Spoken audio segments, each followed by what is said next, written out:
Matakatifu yatuonyesha wazi wazi kuwa hizi ni siku za mwisho, kwa matukio na ishara tunazoziona, kuhangaika na mahangaiko, shughuli nyingi za usiku kucha kwa ajili ya kujitafutia mali, hivyo vimewafunga wanadamu wengi.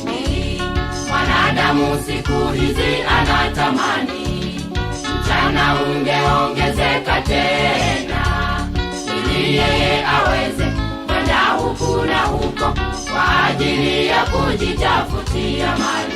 Mwanadamu amejiangamiza, pesa zimemtenganisha na Mungu. Mwanadamu amejiangamiza, pesa zimemtenganisha na Mungu.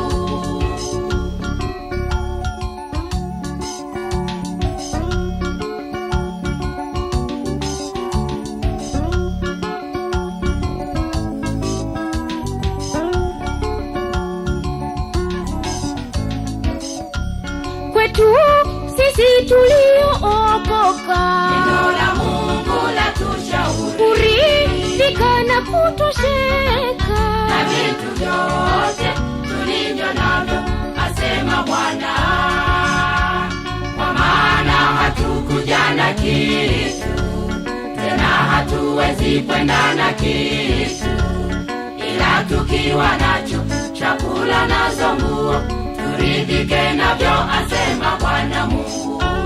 Maana shina moja la mabaya ya kila namna ni kupenda fedha, ambazo watu wengi wamezipenda sana, mwisho wamejitenga nayo imani. Waliookoka tujihadhari, tusijiingize majaribuni. Waliookoka tujihadhari, tusijiingize majaribuni kwa kupenda pesa.